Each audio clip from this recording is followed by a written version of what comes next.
let me start by just saying this is kind of a case study, but it does involve the U.S., but more importantly, it's a lesson for so many other countries that are struggling to finance greater access. And as I noticed in the Open University of Tanzania's original seal, there is a strand underneath it that says that affordable quality education for all.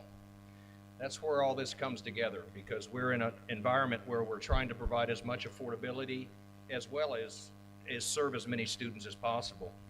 And there's a lot of lessons to be learned from the United States, but these lessons are also being experienced in England, South Korea, Japan, just to mention a few, in Australia, regarding the cost and who pays. But first, I'd like to just recognize our former Prime Minister and Chancellor Penda. Thank you for being here and being a part of this. Also, I'd like to recognize our Vice Chancellor, Bisanda. Thank you for your presentation, Vice Chancellor and Professor. Dean Chavego, thank you for your presentation and the discussion, and thank you for having us here. And most importantly, Professor Janeth Kilgobi. Janeth, thank you for so much for the invitation, and we look forward to seeing you in other international settings, working on other international issues that we've been fortunate to do so. But thank you, Ashante. I don't have a lot of slides, so I'm just going to show you. If this is a title of this presentation with an abstract that's in your brochure, but we've been working on this project at the University of Oxford Center for Global Higher Education for a good 4 years, and it continues to get worse. We just point these things out. If you want to get access to the working paper that discusses these in greater detail with international impacts, please go to the Center for Global Higher Education at the University of Oxford, and it's working paper number 77, and look for the title, Academic Capitalism, Privatization, and 5 Decades of Misguided Federal in the United States. Academic capitalism. What is academic capitalism? Academic capitalism it's been called neoliberalism of higher education. Academic capitalism is the privatization of public higher education. And we're seeing this happen in so many different forms around not just the United States, but many in Western countries, as well as both first and third world countries, on the shifting costs of higher education. I'll get into the costs first, but I would like to just thank all of you for educating the teaching workforce, the teachers of tomorrow. As you saw from the Vice Chancellor's presentation, 97% of the students are in public schools. And we've kind of lost the value of the discussion that this is a battle that we're in of social benefits versus individual benefits, societal benefits versus individual benefits. And there's no graduate that a university can produce that has more impact on societal benefits that go to everybody else as opposed to individual benefits that go to them.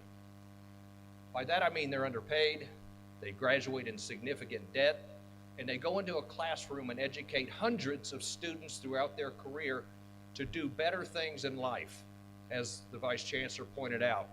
All of us are committed to making sure the next generation has better economic and educational opportunities.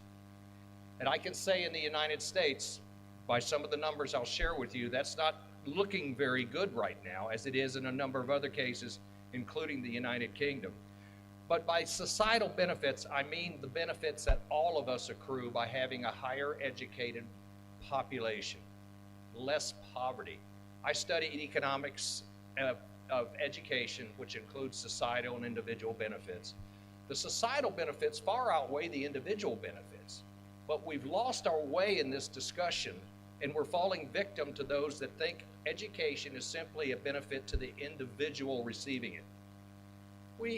Societal benefits include the costs associated with less poverty, the costs associated with better health care and more widespread health care, the costs associated with clean air and clean water. All of these are just many of the costs associated with lack of incarceration and lack of poverty, the costs associated with having a stronger economic, vibrant economy because more students have gone to college and more students have gotten decent jobs and more students are tax-paying citizens, not tax-paying liabilities. These are all societal benefits that benefit everybody in society by helping your neighbor's child or your neighbor's student get through high school, primary school, secondary school, and college. The reason college is so important today, and I spent some time working with the Obama administration 15 years ago, and we're working with Jill Biden's administration on the free college movement. That means that we're trying to make the first 2 years of college in the United States free. This is not a novel idea. In fact, it was always free up until about 1980. And the reason it was free, it was because society was convinced that they should contribute to the education of somebody else's student, somebody else's child, and that they truly are the beneficiary. One reason the United States led the world after World War II in this issue was that they gave 10,000 veterans free college education. It's called the GI Bill. They went on to create the economy of the 50s. Then the United States said, having an elitist system of higher education is wrong. We need to be accessible, much like this university says in their motto, accessible, affordable for all. So the United States, common taxpayers of the United States in the 50s, 60s, and early 70s said that this is a societal benefit and society should pick up the cost so that these students, or we as they are now older, can go to school for as low a cost as possible with as much benefit as possible. Something happened on the way to this getting a better society. So the reason I know that we had a strong competitive higher education environment was because our 55 to 64-year-old population in the United States, 55 to 65, and 65 to 74-year-old population in the United States now ranks number 1 in the world as a percentage with a college degree.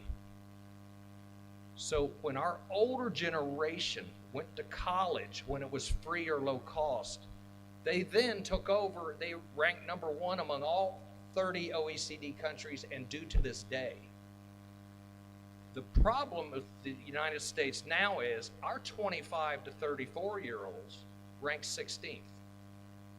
And they're dropping, and we're dropping about 2 places every 2 years among those 30 countries. So I'm going to share with you how I think we got here. In 1972, to expand access, the federal government had a choice to fund institutions directly, but they said we would rather have the market-based capitalistic model of just giving the student the money, whether it's a grant or loan, and they can take it to any institution of their choice. Public, private, and what increasingly became and still is a massive problem in the United States, public funding of for-profit universities. No distinction the federal government made. These grants and loans are tuition-based, which means if you charge more tuition, then you can receive more grant and loan money for your students, which ultimately is shifting the burden to the student. It also incentivized the 50 states, which were the primary funders of our institutions, not student aid, but our institutions. And so it gave state legislatures an easy out, all 50 of them, to back out of their funding responsibilities that went to the institutions themselves. So what's happened since 1980 is that our state legislatures, the primary source of funding for our institutions, are now down 48% on what they spent in 1980, when access has even grown, but institutional resources have decreased significantly. Now, I find it very interesting because when I talk to my colleagues, and this goes just as well between rich countries, poor countries, or if I'm talking to Ivy League colleagues about how much money they have, and they tell me that money doesn't make a difference. Well, I've always been at underfunded universities. And my retort to that is that, well, then you ought to give me your money if it doesn't make a difference. They know it makes a difference. And now the richest public and private universities in the United States, the richest, and among the privates, the 8 Ivy League institutions are the richest in the world. They have the smallest and lowest number of low-income students in the United States. They could easily afford more low-income students and more academically challenged students. But instead, there's a race to enroll the rich. There's a race to enroll out-of-state students that pay 3 times as much money as your local and in-state students and in-county students. And now we're caught up in a vicious cycle of shifting the college burden of funding onto the backs of the next generation of students. You could call it an intergenerational tax transfer, where the older generation doesn't want to pay the taxes. They're the ones with the resources and the jobs, and they've shifted the burden onto the backs of our students. This is academic capitalism. And the only way public universities can make any money in a situation like this is to charge their students more money. So now the United States, the biggest issue in the United States in higher education is the fact that our students are $1.8 trillion in debt when they graduate. That's twice the debt of credit card debt in the United States. It's only below that of mortgage home ownership. We're creating a generation of debtors that is the younger generation, a generation of renters and not buyers. And this indeed is the biggest challenge in American higher education today. Now, to put that in perspective, that's about $45 trillion in Tanzania shillings in debt that your students are walking out in. It impacts their job choices. It impacts the reason why we have a vast teacher shortage. Take Florida, for example. Starting salary of teachers in the state of Florida is $47,000. However, they're graduating with $39,000 in student debt. No wonder students and good quality students are not choosing the teaching profession and many other professions that have social benefit, whether it's in security, whether it's in government, whether it's in other areas. This student debt crisis is indeed a crisis. So England decided to follow our lead 12 years ago and take the market model and raise their tuition and fees up to £9,000. At the time, it was $15,000 a year, or dollars a year. Now England is dealing with a massive student indebtedness problem. Ironically, Scotland decided at the same time to have the common citizens of Scotland continue to pay for their education, so Scotland is free. Scotland's access to higher education has jumped England's significantly, and their completion rates have jumped England's considerably. Over half of Europe is still free in college education and college access. This shift under the theory of the individual benefit theory, which means the student ought to pay for it because they're the ones that are going to receive the benefit, is why our students can't get good jobs or are moving into different fields in the United States. Because they know they're going to walk out on average $40,000 in debt with no end in sight, because there's interest in these federal loans as well. So we have a tremendous problem that we've created by using a market-based model that relies on tuition. It's not only damaged our public higher education funding systems, but it's also created an entirely new higher education industry called the for-profit industry that charges the maximum amount of money that they can get from grants and federal student loans and leaves students with degrees that they can't get jobs. In fact, the latest data shows the for-profit sector in American higher education that lives off these public funds has 11% of the students, 30% of the federal grants, and 48% of all student loan defaults, which means the students go into default on these loans, scarring their record to get other loans, housing loans, car loans, and other things. So it's a cautionary tale about moving too fast to this market-based system and shifting too much of the funding burden onto the backs of the next generation. You know, the former Prime Minister brought up the fundamental right to education. Most of the world has a fundamental right to education. It's stated in UNESCO, and it's stated in the OECD, and it's stated in the United Nations. But the only way our students and children can have a fundamental right to an education is that there has to be a fundamental right for the common citizens to pay and support for a fundamental right of education. And if taxation is declining, student demands are increasing, and institutions do what has happened in the United States, which is to elevate tuition and fees beyond anything that we've ever done before, pushing an entire generation into a massive student indebtedness crisis. This is going to impact school teachers, it's going to impact medical professionals, it's already impacting our economy. Because the graduate student spending has gone down, their choices on careers are changing, they're buying houses 10 to 20 years later than their parents did because they can't afford them, because they're walking out into the economy already in substantial student debt. This is why we're working to try to bring back the idea of free college. Now, free college for 4 years, 5 years, and 6 years is a lot more difficult and a lot more costly. But we can start off by basically making kindergarten through 14, not 12, 14 being your first 2 years of college, being free, which reduces the debt that those students have in their first 2 years. And the federal government picks up the tab for those 2 years of making the first 2 years free for students.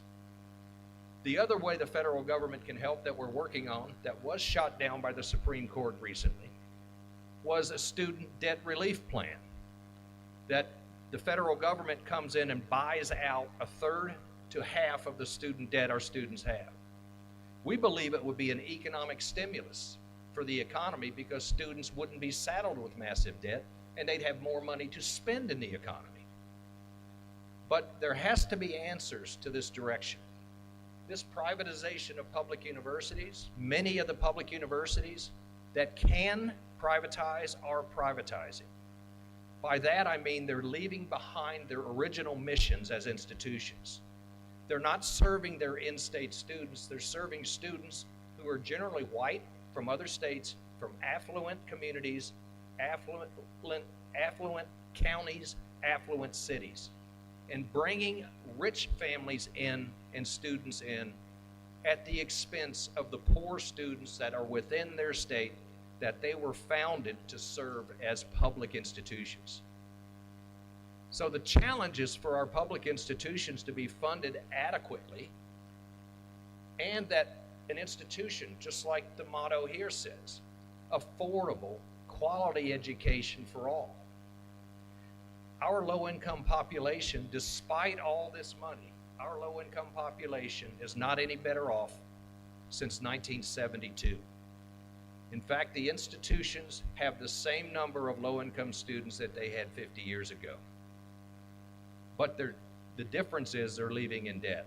The poor schools, the poor colleges, the poor universities are still educating the most challenged group of students, the least advantaged students in the United States.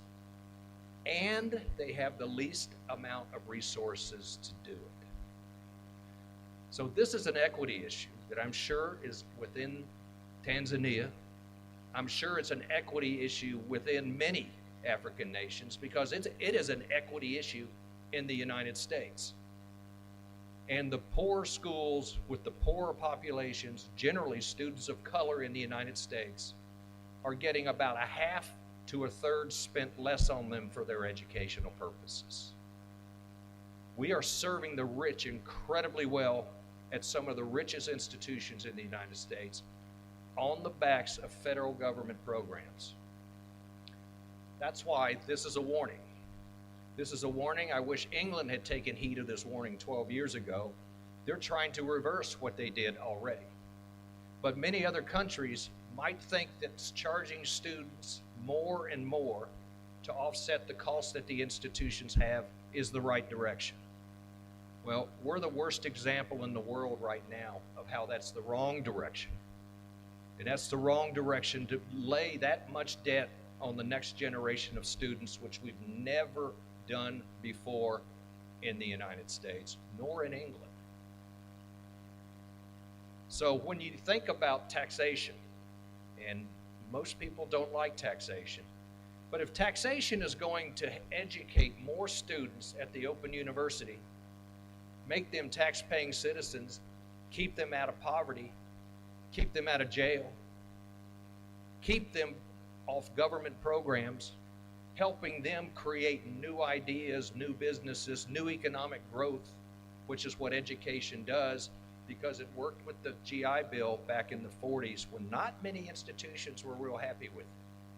But it created an entirely new generation of entrepreneurs, new industry, new business that the United States enjoyed for about 25 years because we allowed millions more to go to college for free or at very, very low cost. So this is an important international discussion because there are only a handful of institutions that charge as much as the United States to go to college. In fact, many private institutions in the United States charge over $70,000 a year. And they can't promise them a good job at the end of the day. What they can promise them is they're going to be paying off their student debt for 30 years. And that's the challenge that we have that we're working on right now to relieve some of that pressure on the next generation of students. And it's a caution of why I wanted to come and speak. And we talked about this in Oxford, that many institutions have a tendency to slide in this direction. And what they're actually doing is allowing the common citizen not to support the next generation of students by shifting the fiscal and financial burden of educating more and more students onto the backs of the individual student, not seeing the societal benefit that everybody accrues from having a larger number of students, more educated, doing more things, and not relying on government services and other government programs that are extremely costly. So that's my warning. And these are important international issues. And presidents need to take heed of these concerns. Otherwise, they're going to have their budgets cut again. They're going to be trying to figure out what colleges and what programs have to close. And they're going to, at the same time, have to continually increase tuition and fees like I had to do 16 of the 21 years that I was a university president in 4 different universities. So my record was 5 and 16. 5 good years and 16 bad ones, which is consistent with the way the trends are going in financing higher education in the United States. So we have children in debt. Most every parent in the United States that sent their children to school, to colleges, are looking at quite a bit of debt. But the students have that debt, and we're trying to figure out a way to pay it off for them. So it's a cautionary tale of watching the United States adopt a market-based approach to higher education. It's also a cautionary tale about publicly funding private institutions that have no accountability, and even private for-profit institutions that don't live and die by the marketplace as they contend they do. They live and die by the federal public funds that they acquire each and every year for each and every student.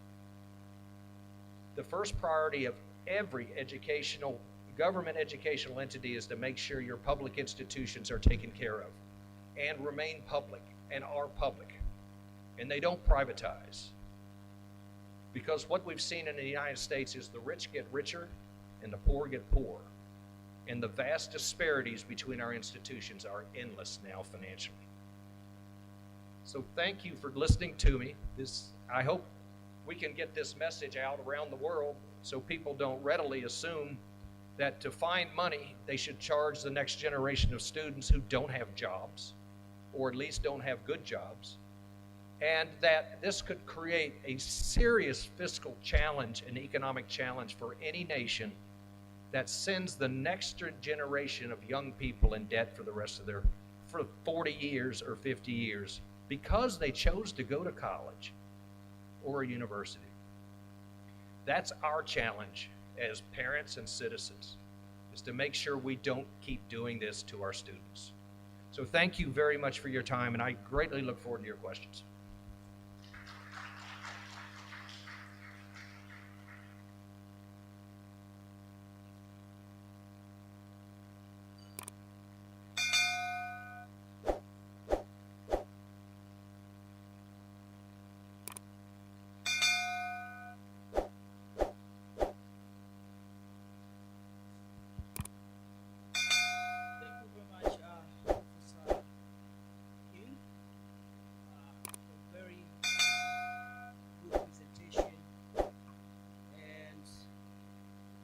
I think it's a time for Q&A, and before I let the audience roll into Q&A session, I could take a few minutes to echo back, at least if I can get it right, of what you've been presenting, at least to set the ground for the people to start bringing in questions.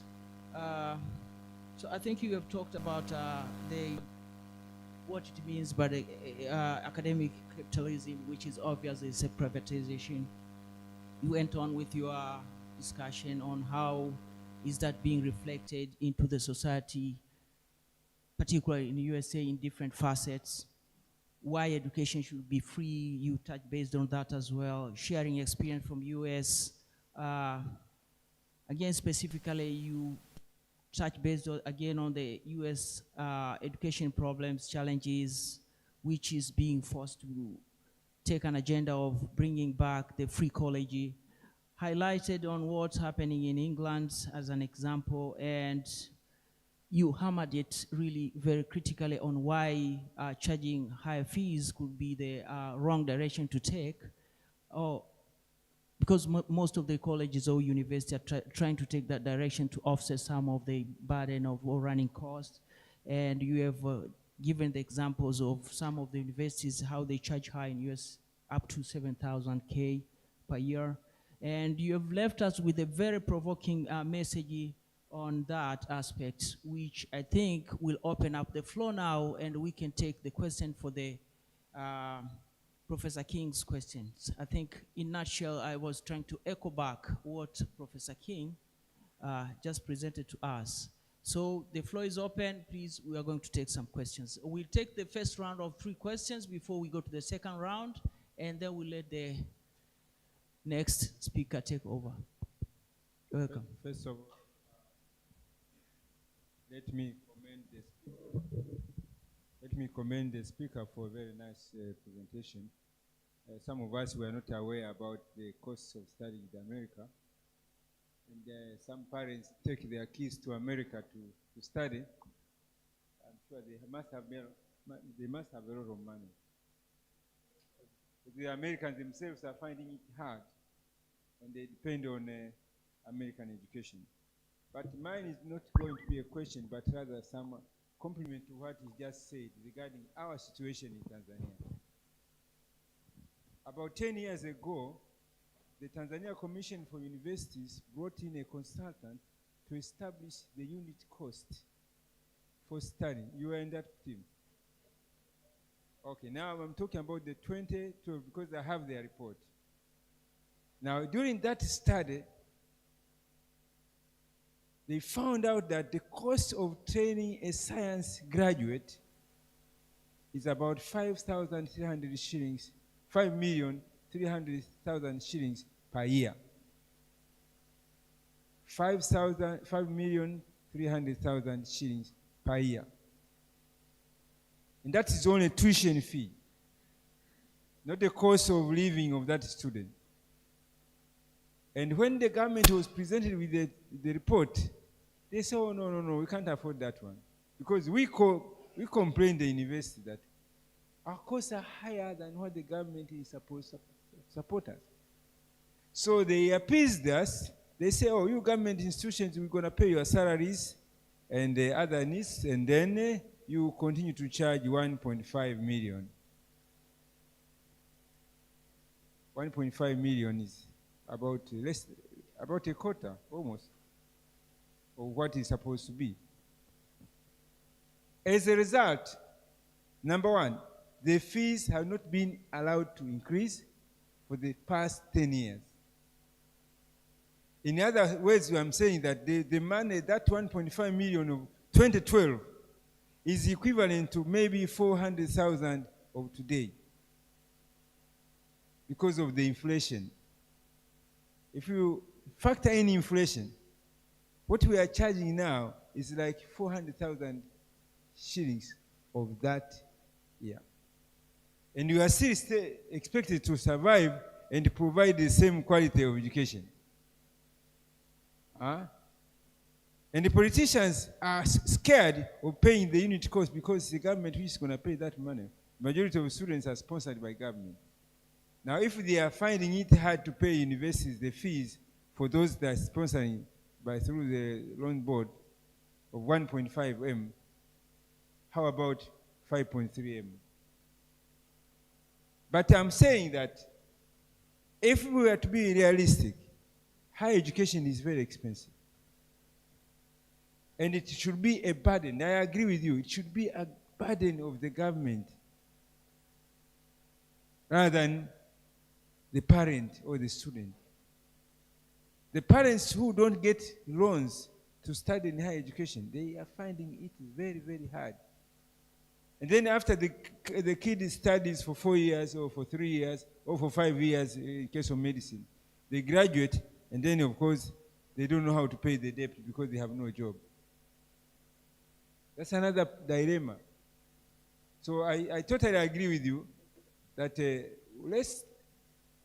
let's focus on what governments should put into education to make it affordable, or rather to make it work, that people can get higher education without the stress and strain of paying back the loans.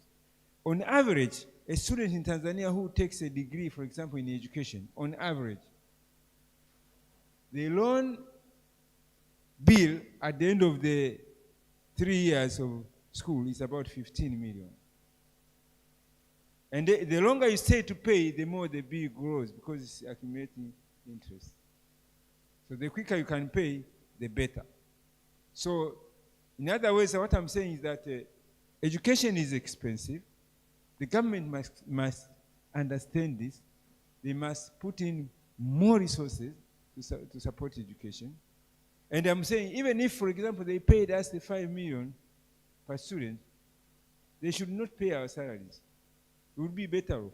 And maybe we can make profit to improve our infrastructure, or even to pay the government a dividend. Recently, the government was giving a dividend for companies that had performed well. You saw that in Arusha. We were called, the CEOs and the chairman of boards. And some organizations were given an award. And I complained because we could be paying a big dividend if they had agreed on the unit cost. We would be giving them a dividend. So we should not be penalized because we are not giving a dividend. They should also use other criteria for performance, not necessarily financial return. Thank you very much. I just point out that you're so right. We don't have the cost controls that many that were just discussed that you have. Cost controls are the government saying when you can and can't do something. But it's a slow death for a university if the government isn't putting more money into it, number one, putting more money into your institution and telling you can't increase fees. That's a slow dying death for any college or university trying to just make it through. When I started, the public universities I was a part of were 80% funded by the government. When I retired 2 years ago from public university leadership, we were 20% funded by the government. And to me, it's just a matter of making the right choices. These are societal choices that our government is making, and they're not making. In the United States, our state legislators would rather get reelected by not raising taxes and then turn to the universities to go ahead and raise the taxes on students. Now, I know I called tuition and fees a tax, but that's exactly the shift that's gone on in England and exactly the shift that's gone on in South Korea, exactly the shift that's gone on in the United States. I can get reelected if I don't raise taxes to support the next generation and I let my colleges and universities do it. The only difference is it's not a common tax paid by everybody, which is what your state and federal governments would be. It is a single tax that is added to the students and the next generation of students who are the least likely to have the economic ability besides taking out loans to do it. And that's the crisis we've put ourselves in the United States.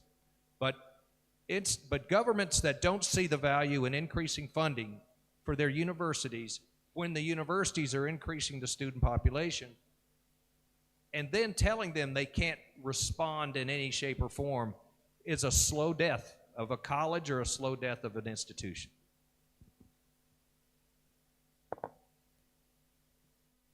Thank you very much, Professor King. I know I'm not an official participant, but I'm an intruder. But let me declare my interest. I'm a professor in finance, and I did unit costing, the first one in Tanzania for higher education, 1998, with your former Vice Chancellor, Professor Mbwete. So we are the first people who did the costing of higher education, specifically costing of higher education. And at that time, people, I think that's why we make and I agree, let me say 2 points. Access and equity, that's a big challenge in higher education.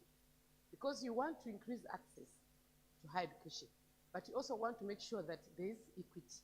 Even that poor kid, who's a bright kid, that kid we saw in the slide, he or she will also manage to get to higher education. Because the myth is this: you have higher education costing, yes, but you know the myth currently is those kids who manage to go to higher education are the kids from the elites. My kids, our kids, the professors.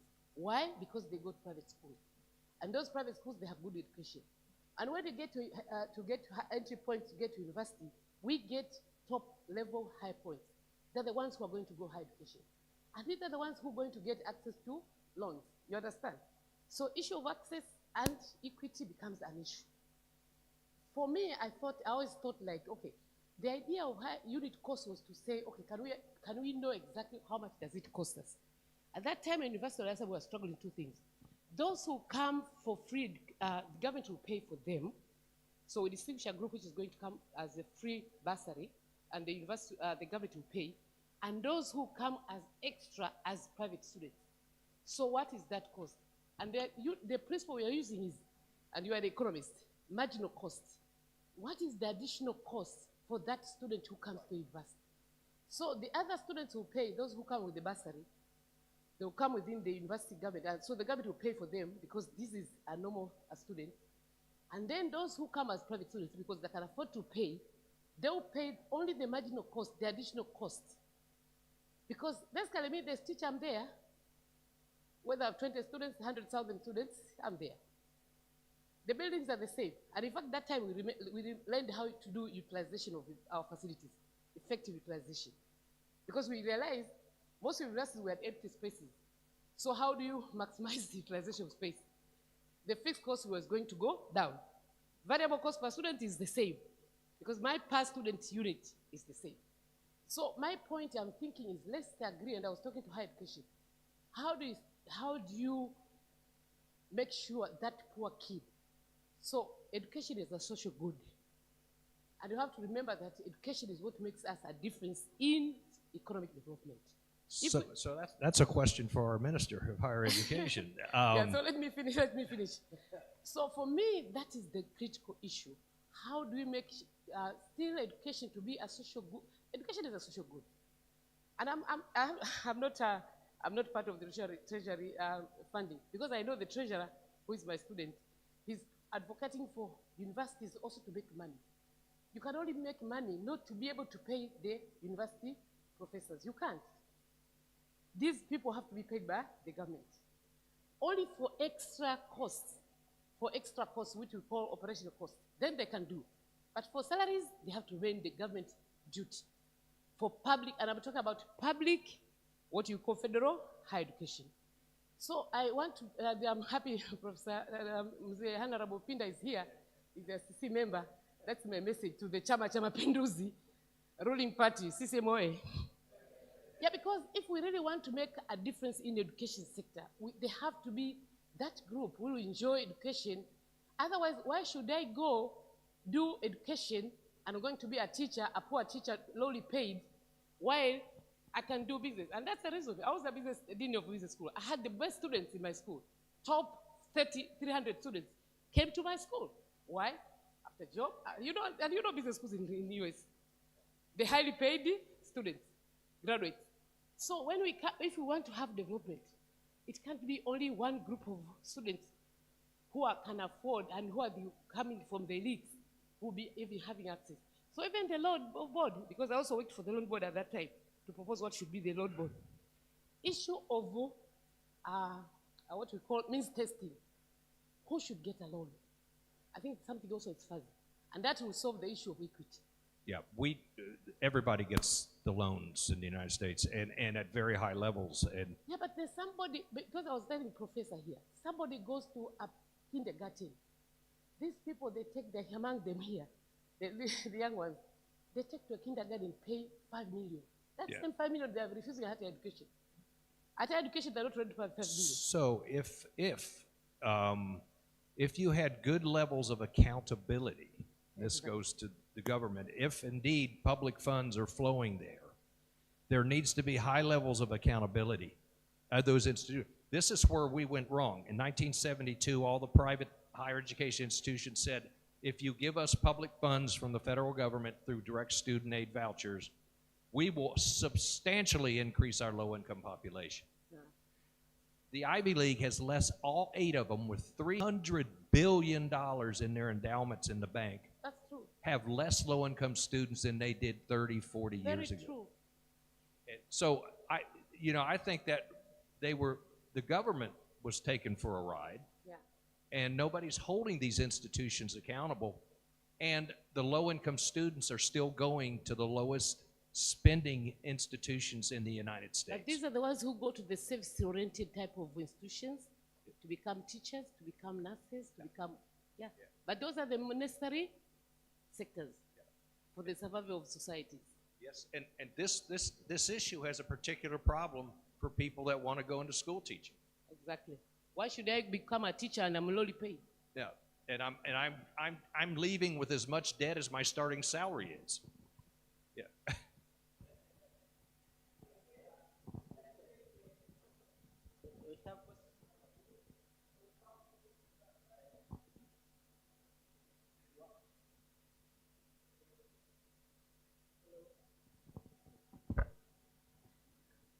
Thank you very much, Speaker. My name is Danlo Botiano Chieng. I agree with you that the way you went wrong in United States, we also missed it somewhere here in Tanzania. In Tanzania, public schools used to be very good schools because they were funded by the government. And it is in that way that we get this education and we are now sitting with you. But at some point in 1980s, because of the poor economies of our countries, IMF imposed some sanctions, which is called the Structural Adjustment Program. And this one forced the governments to introduce cost sharing and cutting fund in education. So in Tanzania, when the public universities got little fund, they become poor, I would say, and the private education becomes coveted. So now that one has put a lot of problems to parents. Parents in this country, I think they are sitting here, pay a lot of money for education fees. If you have 4 children, it means that you are going to retire poor at the end of the day. So I think if we want to make our societies better, we should take this message everywhere where we are. We are academics, maybe we don't have impact. But if we keep on saying it whenever we meet, that education sector need to be funded by the government. Because, as you have said, it is for the good of everybody. Doctors treat everybody, teachers teach everybody, engineers build roads, and those roads we use all. So it must be the responsibility of the government to do that. I'm going to end my contribution by asking a question. Because of the little funding that we are getting with the education institutions, we are also thinking that maybe we engage in income generating activities like investing, like taking some entrepreneurship. Do you think this can be an alternative way to fund our institutions? The question is, are there other ways to fund the institutions? And fundraising certainly helps. Research grants help, but to an institution, and this may not be the case in Tanzania, but I suspect it's pretty close, that we really had 4 ways to make money at a university and to change the revenue pattern. One is fundraising, philanthropic fundraising. However, every single person that donates to the university is going to do it for a specific purpose. So we would say fundraising is great to create a margin of excellence in a college, for endowed professorships, for student scholarships, for new buildings.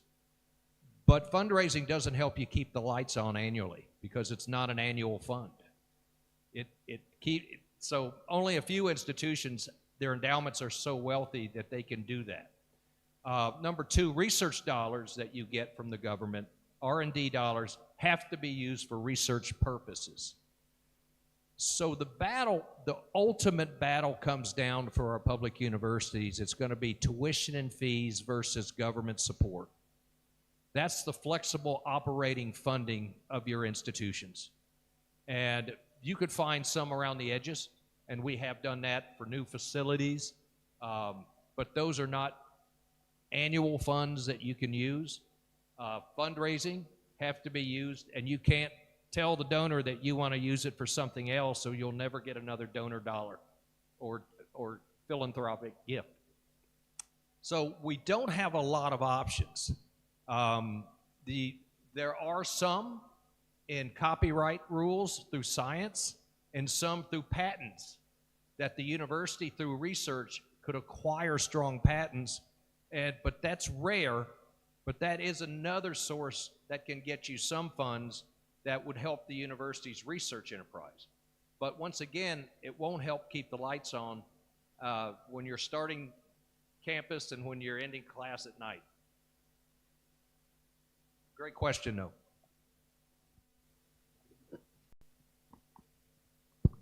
Thank you. More questions from the ground? Okay.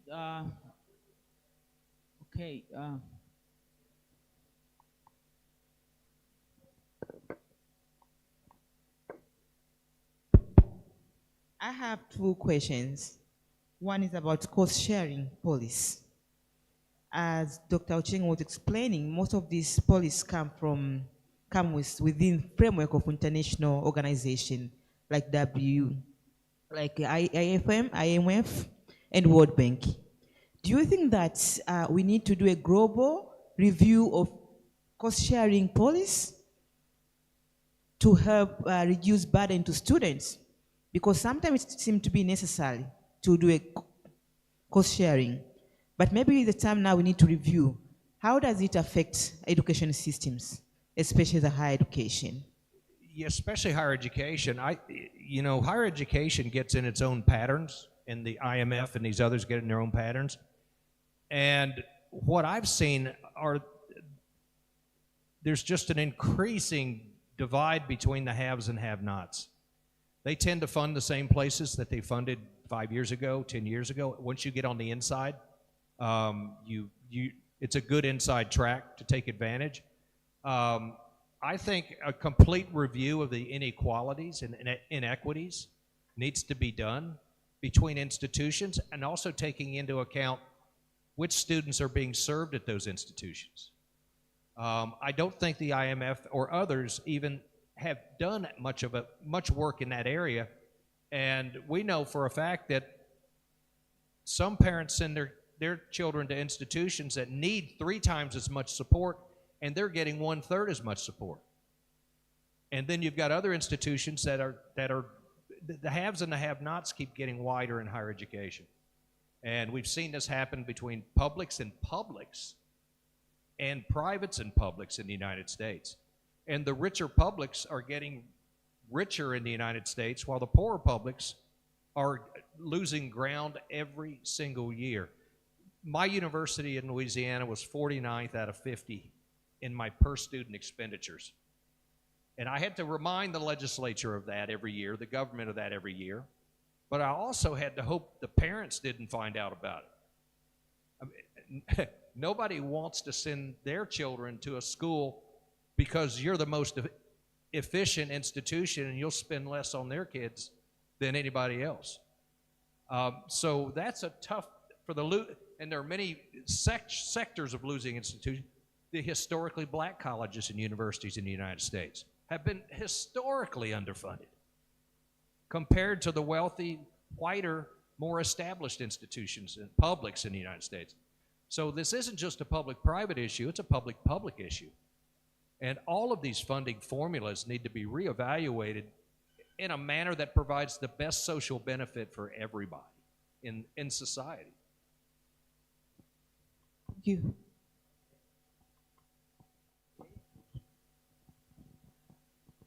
Thank you, Professor King.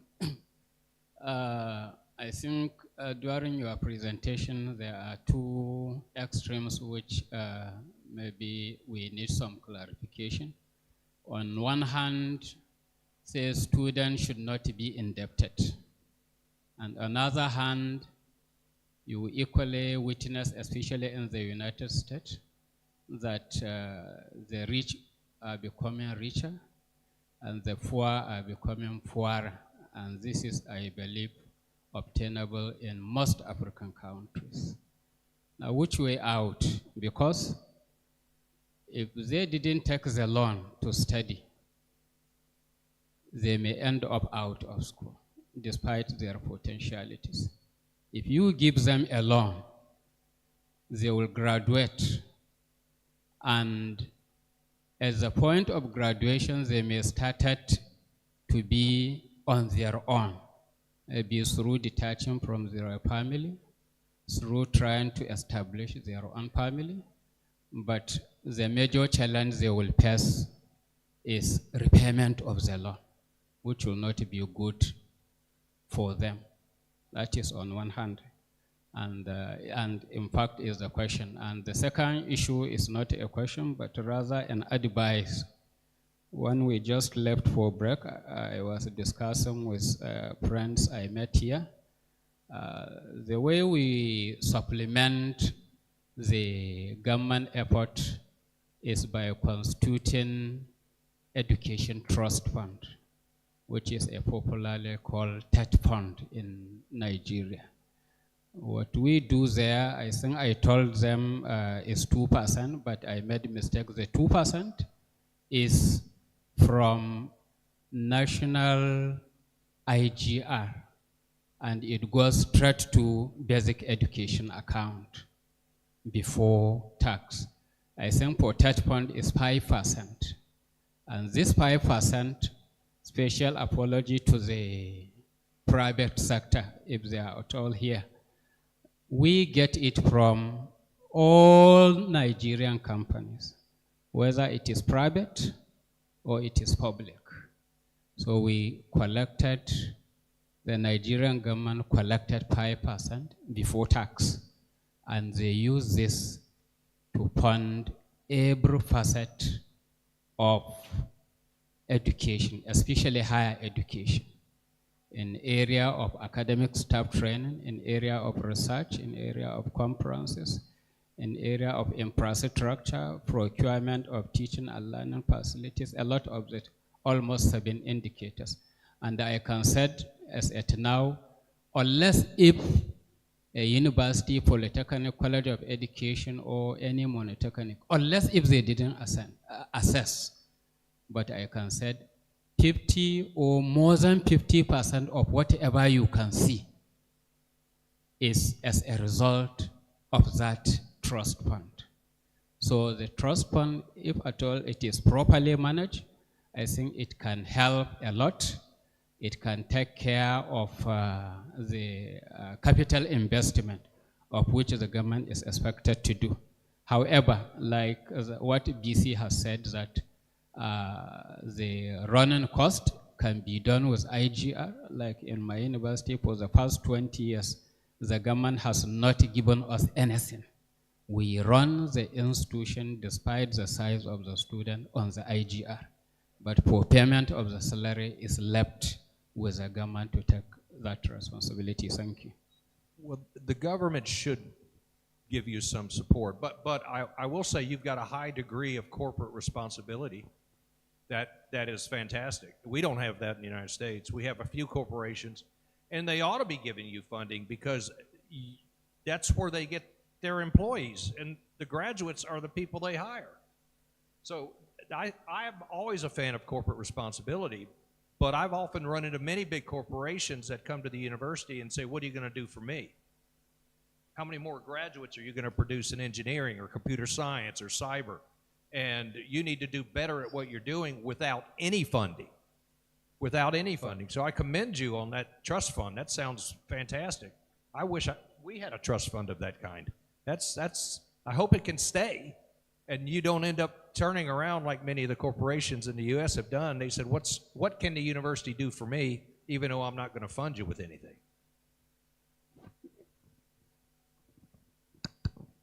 Thank you very much. I think that marks the end of our Q&A session to Professor King. Please bear with me. Maybe we could just end up this session so that we let other session proceed. We are not doing very well with time.